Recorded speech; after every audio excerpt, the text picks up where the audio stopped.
Welcome to Children's Church. This week I have a question. Is God limited by what you can see? Let's talk about that. In the Old Testament, there's a story about Elisha the prophet. Now, Elisha had a group of young men who would hang around with him and try to learn from him. They were called the company of the prophets. These are people who love God very much and wanted to learn more about him. So whenever a prophet came around, someone who God would talk to, people would gather around to just listen and learn.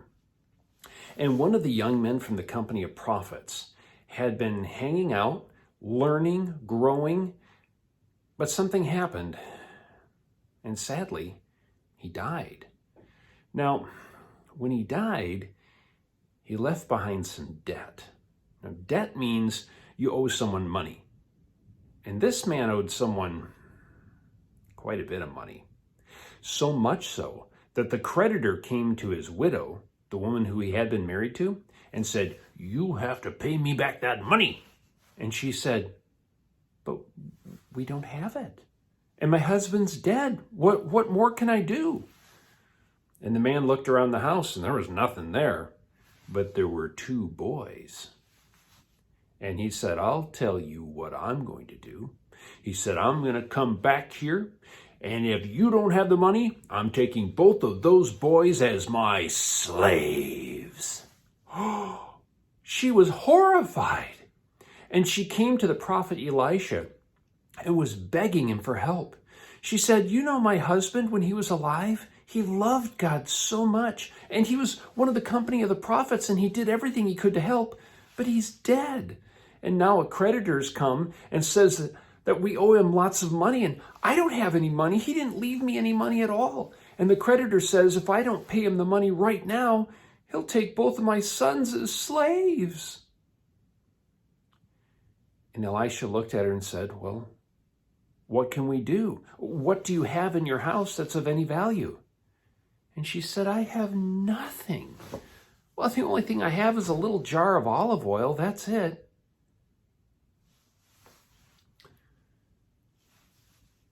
Elisha looked at her. You could tell he got an idea from God. Elisha looked at her and said, "Here's what you need to do. Go to all your neighbors. Ask for any jars that they don't need. Any empty jars. Any empty jars at all." He said, "Get them and put them inside your house. Don't get just a few." He said, "Get as many as you can. And when you have all those jars, go inside your house with your sons and shut the door." And he said, "Then when you're closed in inside the house," he said, "I want you to start pouring whatever oil you have left into one of the jars.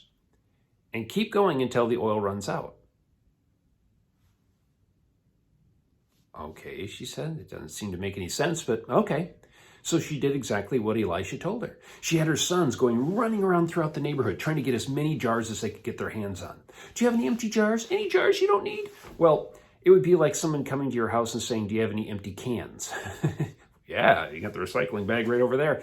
Because they would have jars and they get shattered or thrown away if you didn't need them and they didn't look pretty. And so people were like, "Yeah, sure, take all you want." And so the kids collected all the jars they could get their hands on and they brought them all inside the house. And she and her boys did just what the prophet Elisha said. They went in and they shut the door. "Don't know why we're doing this, but okay," she said. Picked up the first jar, and she took her bottle of oil, what was left in it, wasn't full necessarily, and she started pouring out the oil. Now, if you ever poured something out of a jar, you know what it looks like. It pours, and then it runs out. It just starts to kind of trickle and drip, and then that's it. Well, she started pouring it, and the flow of oil didn't get any slower. It just kept pouring and pouring and pouring and pouring and pouring and pouring and pouring, and the jar she was holding started to fill. So she quickly set it aside and picked up another one and kept pouring.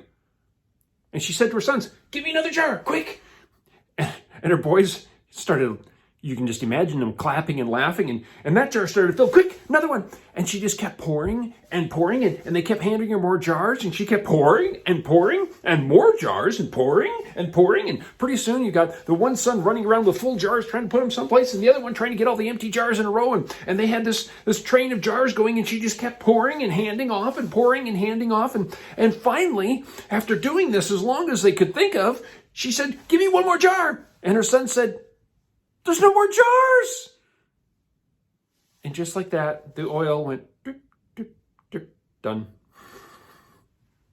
And she set it down and set down the last jar and looked. And everywhere she looked was all these jars full of very expensive olive oil. What? She didn't know what to do. So they stopper up the jars and, put the lids on or whatever, cork, and they set them all aside. And she's like, "Stay right here." And she went to Elisha the prophet and she told him what happened. And she was in shock.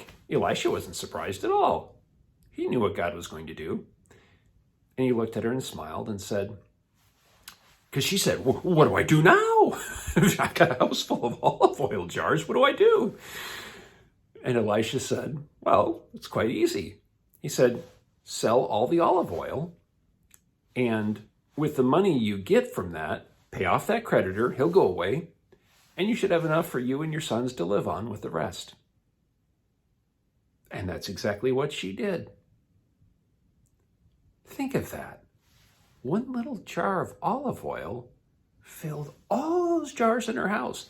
Enough so that she could pay off the debts that would have caused both of her sons to become slaves. And the Bible tells us she had enough to live on so she could raise her sons and be okay. Well, that would mean she became pretty wealthy overnight. How does that work?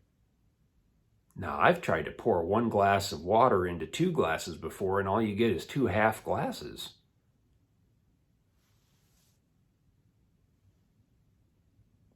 All she could see was 1 jar of oil. Was God limited by that? Something to think about. Well, I've got some questions to ask about this story, but go back and listen to the story one more time, and we'll go through our questions together. Okay? Are you ready? All right. The first question is, what did you like about this story? What pleased you? And what did you not like about this story? What didn't please you? What displeased you? What does this story tell us about people? What people are like? Remember, there's actually several different people to be thinking about.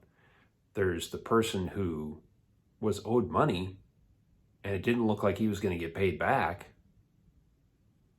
There's the prophet who had loved God, the man from the company of prophets who had loved God, but died before he paid back all of his debts.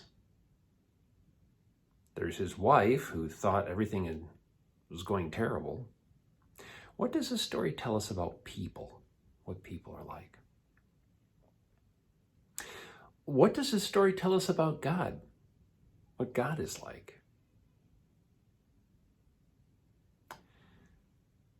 What should I do differently because of this story? Now remember, this one should be answered, I should something. And lastly, who should I tell this story to? Well, I look forward to seeing your answers down in the comments, and I look forward to you joining us next time for another Children's Church.